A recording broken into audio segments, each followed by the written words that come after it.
สวัสดีลุงโอ๊ตสารของขายบ่ครับสารขายเนาะการขายบ้านขายเรื่อยๆเบื่อเดี๋ยวมาเอาราคาเริ่มต้น100 บาทเนาะโอ้ไม่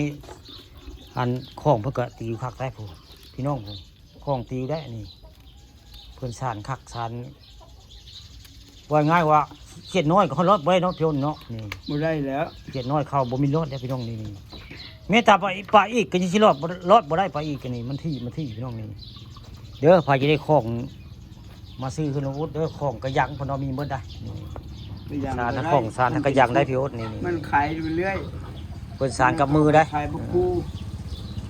เพิ่นน่ะมีทั้งกระยังมีทั้งปีพี่น้องปู่ปีเรือก็มีเด้อบ้านลุงโอ๊ตบ้านอ่างคำตำบลนาตาลได้ปีนี้ป้าเตคนโลได้สารขาย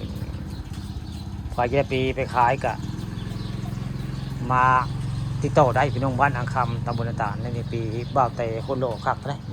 หลายปีเพิ่นน่ะพอจะอยากได้ใครสั่งจะได้ใส่เพิ่นสีเฮ็ดให้ไว้ง่ายนี่ต่อรองหลายราคาปีเรือปีไม้ไผ่พี่น้องนี่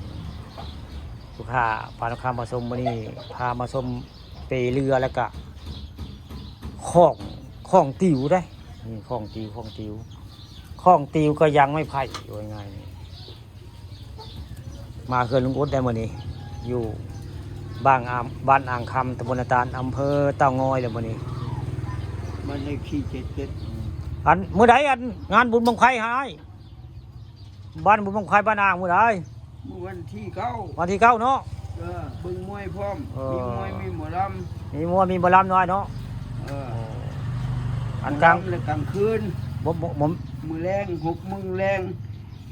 หมอลำแล้วกลางเว้นหมอลำกลางเว้น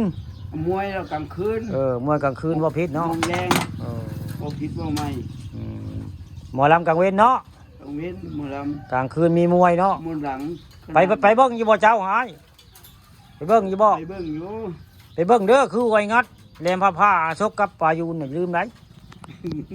อย่าลืมไปได้เรื่องคู่สิงหราชลูกมันอ่างหินได้ตีกับแหลมน้อยลูกบ้านอ่างอย่าลืมได้ไปเบิ้งกันเด้อมาเด้อกลางคืนเดี๋ยวพวกข้าปลาทองคำผสมกับชิมาจะได้หมดนะมาบุญประจำปี